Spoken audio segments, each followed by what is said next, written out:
During Deaf Nation Weekend recently in Oklahoma City, I had the opportunity to lead a tour with a deaf group to the Oklahoma City National Memorial. I shared my experience as one of the many first responders who went to the site that day. This reflecting pool symbolizes a snapshot in time. One gate has the time 9:01 and the other gate 9:03. This area represents 9:02, the moment the bomb happened.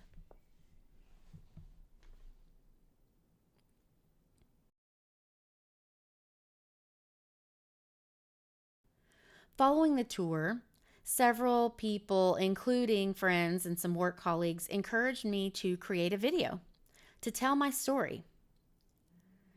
This weekend marks the 30th anniversary of the Oklahoma City bombing, which tragically claimed the lives of 168 people, including 19 children. This is my story.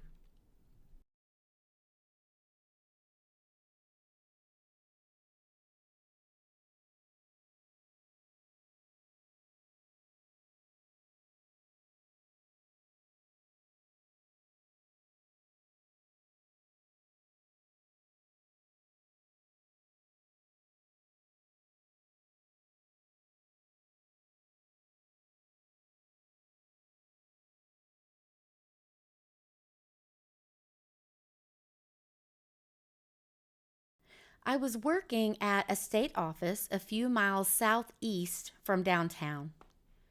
My manager heard what they thought was thunder.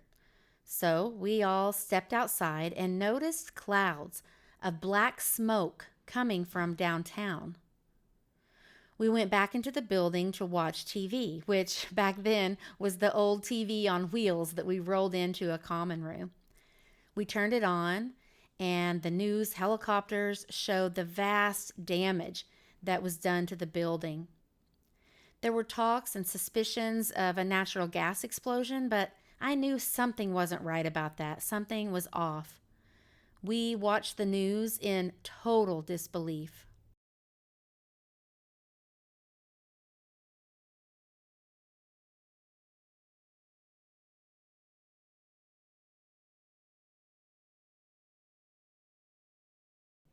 When I received this message, I immediately informed my manager. They told me to go. So I got in my car and quickly proceeded to leave, driving north on I-35 doing code 3. Several emergency vehicles were traveling in the same direction, both in front of and behind me. It was unreal.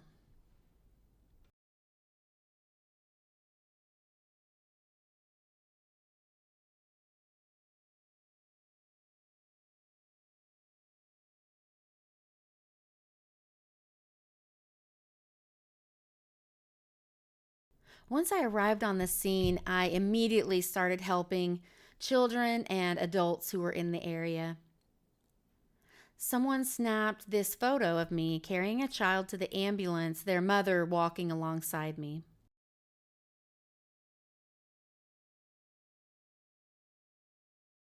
At around 10:28 a.m., authorities directed everyone to evacuate the area near the building, including all of the first responders. That meant police and EMT, firefighters. We all had to get away because they thought something they saw was another bomb. It caused chaos as everyone began running.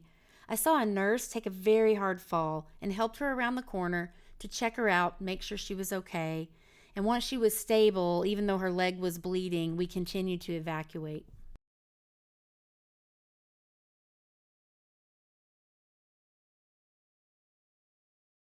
We continued to walk east to a building far from the bomb site.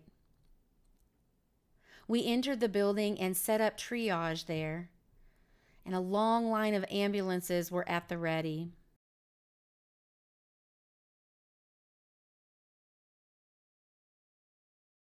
I remained in that area helping out where I could until the emergency management team administrators told most of the first responders to head home. At that point, there was not much we could do.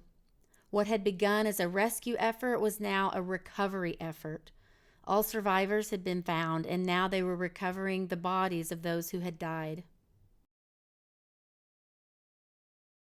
I left the building and went back to my car.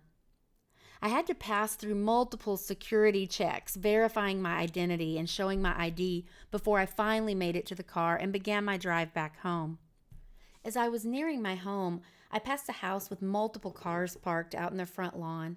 Seeing that, my emotions overwhelmed me and I finally began sobbing.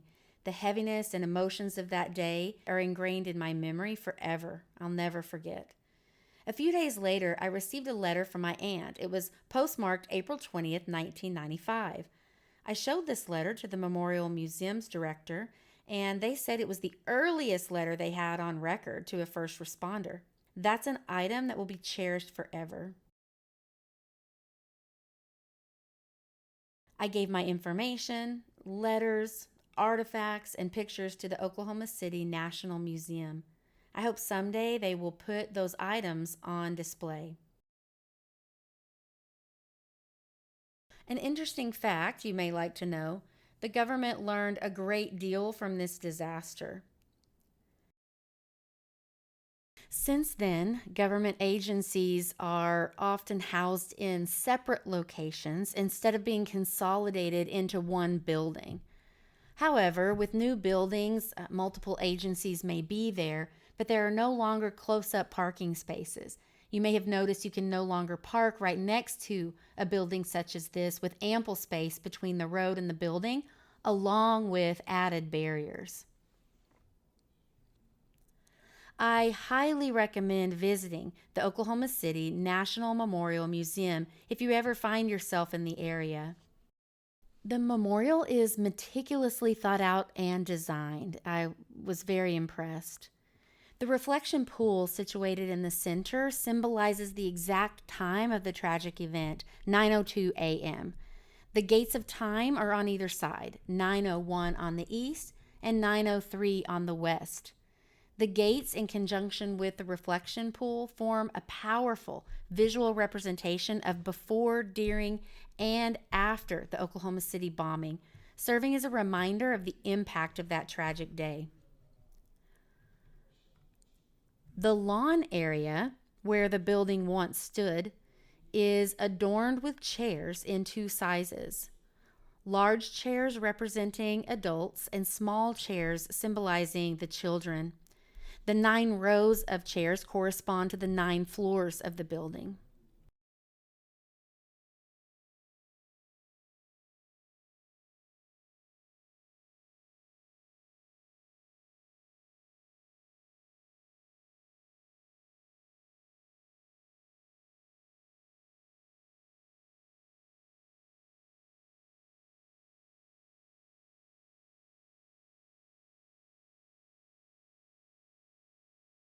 There was a deaf state employee at the Oklahoma Water Resources Board who worked in the building across from the federal building. She was one of several survivors.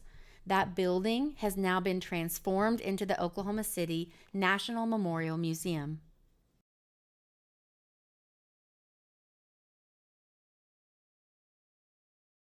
My part in this story just serves to prove that deaf individuals can be a part of first responder teams.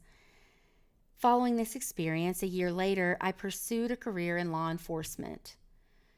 Again, as a deaf person, you should not allow others to hinder you. You can aspire to achieve your dreams. That is certainly something I did.